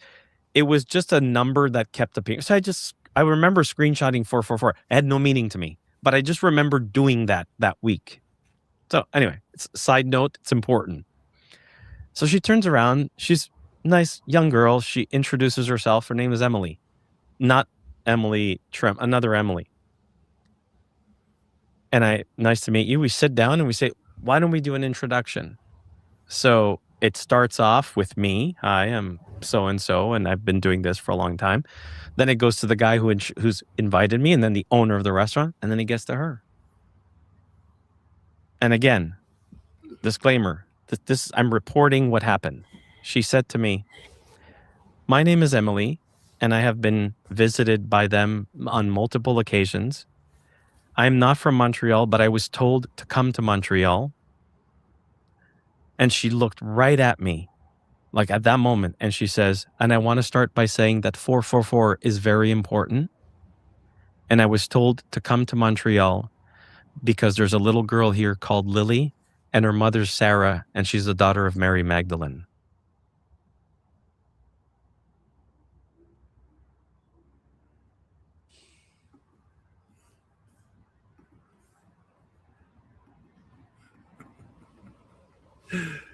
Chris's reaction tells it all, doesn't it? Just an absolute bombshell. That is not conventional history. That is not conventional theology.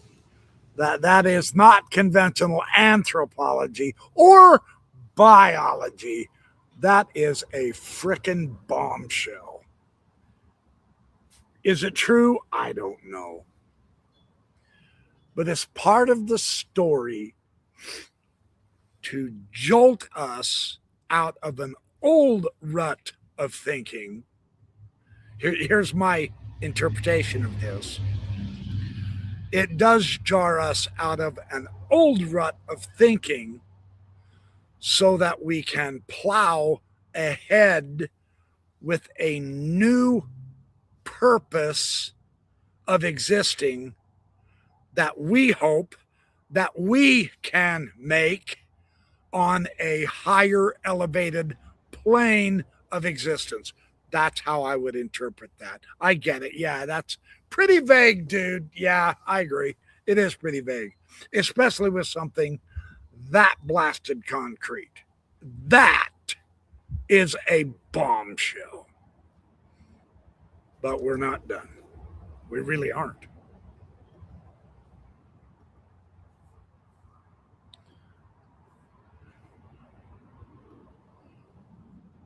I swear that's what she said.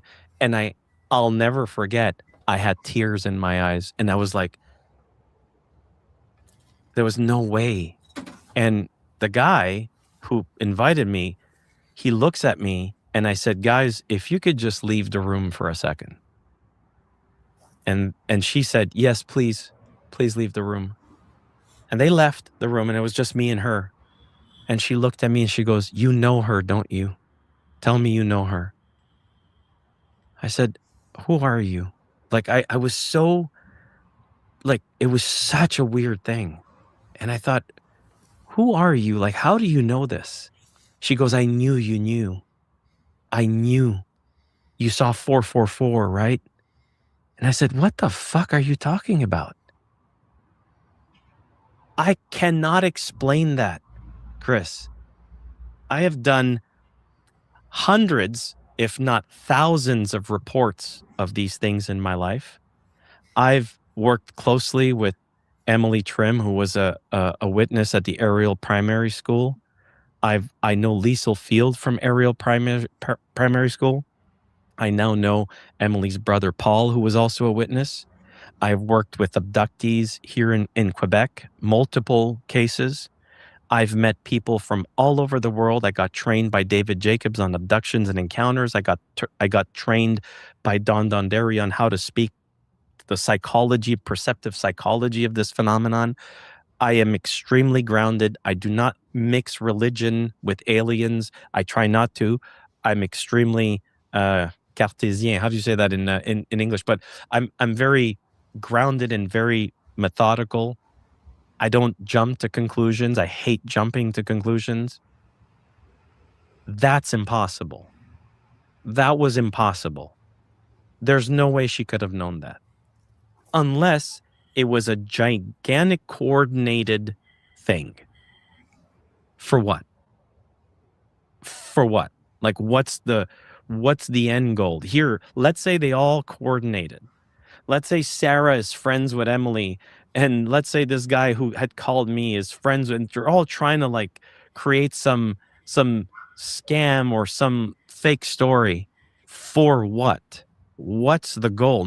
What's the goal?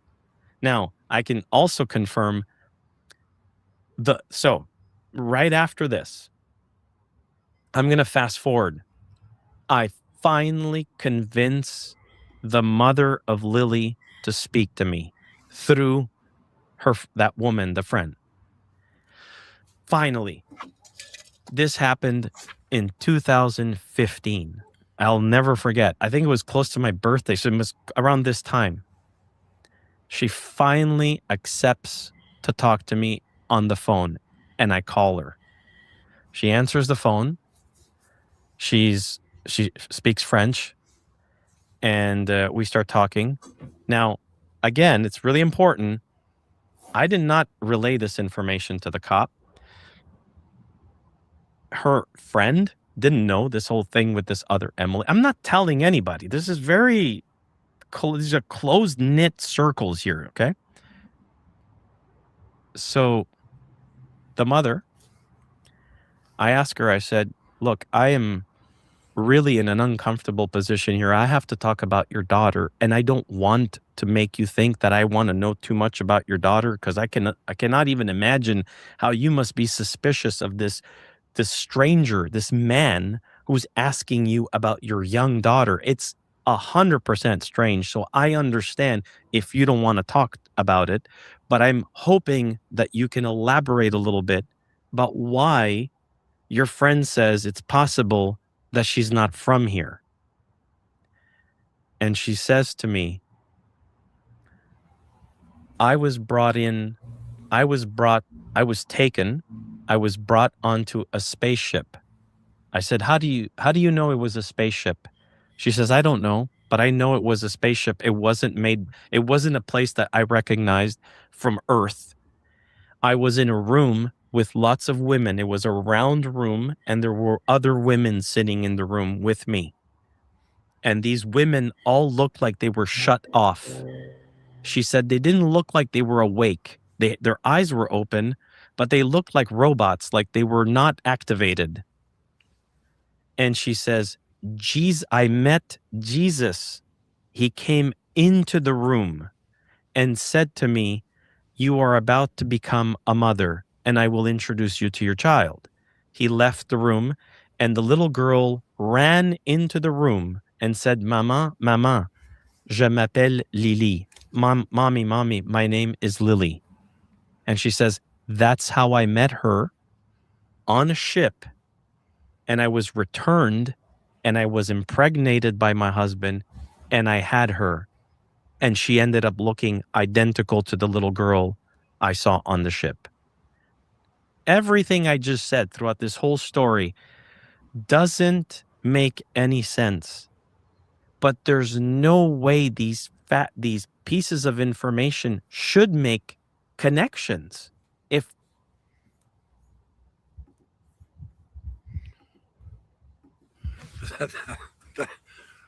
that is just, that's mind-boggling. That's absolutely mind-boggling. We may not even know what's going on in our cosmos. We may not even have a clue what's going on our Earth at all. And the involvement with Earth and the cosmos and with populations. I mean, Neanderthal disappeared a long time ago, or did it? There's still some people who have Neanderthal DNA. There are now claims that people are discovering unknown DNA in humans. They have no idea where it came from. Could that be alien DNA? Who knows? It's all speculation. But this is genuinely bizarre. And again, his trying to understand and put himself in that mother's shoes, saying, look, I'm a complete stranger. I don't blame you if you don't want to talk to me at all, but who is this little girl? And it's her daughter. And yet this other woman claims that her daughter also looks like that. And they're both abductees.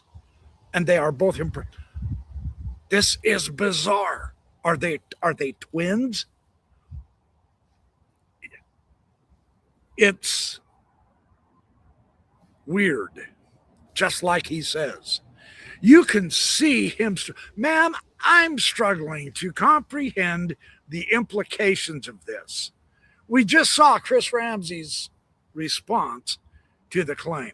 That's our response. It is the only possible response. You can't say, oh, well, yeah, that's obvious. Nothing about this is obvious. I've gone 2 hours. That's essentially the story. There's at least another 45 minutes of things that I've marked that I wanted to share, but I will leave a link rather than share it with you. If you haven't seen this interview, truly, go over to Area 52 and watch this. I've given you enough to show you that reality may be far weirder than we think. Is this really actually true? I don't know. How would I be able to even test it? This is like a science fiction movie. You watch a science fiction movie with the full understanding that what we're seeing is for entertainment. But this is not entertainment. This is genuinely affecting real humans' lives, including the investigators, including Chris Ramsey's, and therefore those of us who watch that and my live it affects us in interesting, different ways. I've seen some comments saying, well, I'm not convinced on the Mary Magdalene angle. Fair. Yeah. That is such an alternative history that it's hard to bring to bear on our grasp of things. But yeah, I will leave a link to this and you can go watch the rest of it. I've given you the essence of the discussion that I'm going to end up thinking about an awful lot in the up and coming months, simply because it blows the walls out of the house. That's the intent. Reality has to be stranger than we can think because our minds are so incapable of grasping it all. We're limited because of our physical human size, the size of our eyeballs, the size of our nerves, the size of our brain. We can't comprehend the whole of it. We just get bits and pieces. And even that is an interpretation. So thanks for sticking with me for this 2 hours. Truly, thank you, Chris Ramsey, for putting on such a magnificent interview with such a magnificent guest. The guy is fun to listen to. I envy him in a way. Another part of me says, man, I'm glad I don't have to have that burden. You know, everyone's going to react a little bit differently. Who knows if this is preparing us for our own personal encounters in our future sometime. I don't know. It's hard to put all the pieces together because they certainly don't match what we have been taught. But then history is constantly under the acts of interpretation and reinterpretation because you can't put it all together in just any one single book. So things have to be left out. This has been left out for a long time.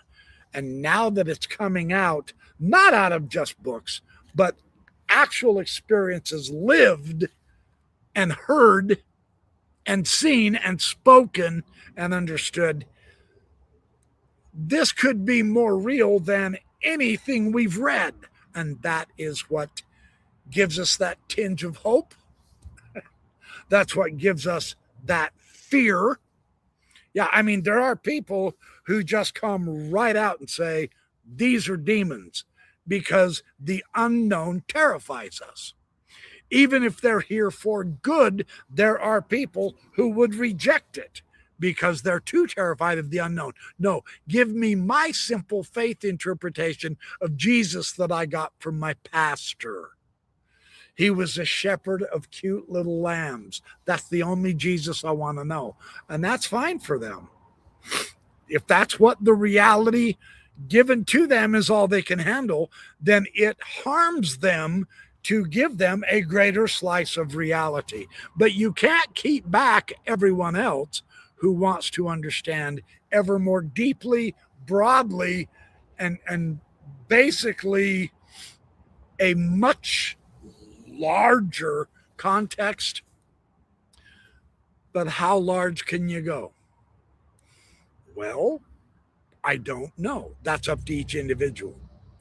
And none are under condemnation because we only can grow and stretch as our souls are willing to grow and stretch and learn and experience.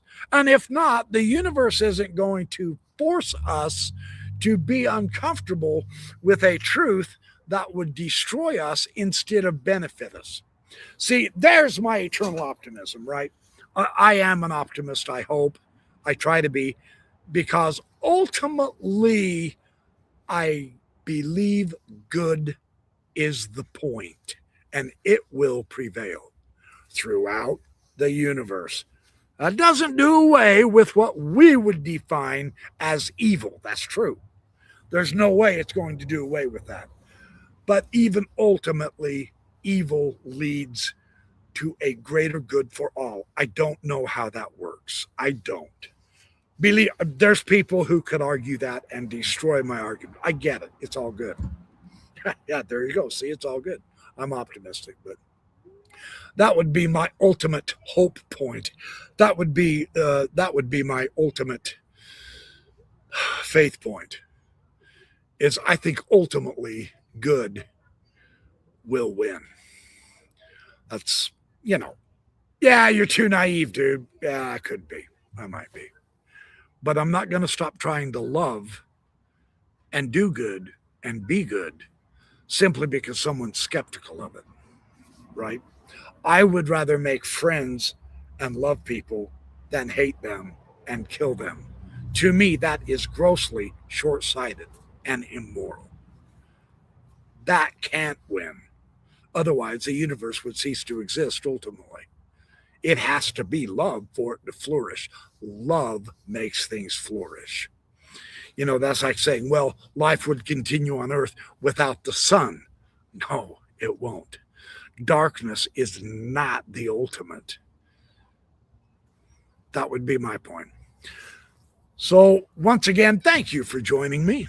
This has been a lot of fun. It's been very interesting. I will be back with more.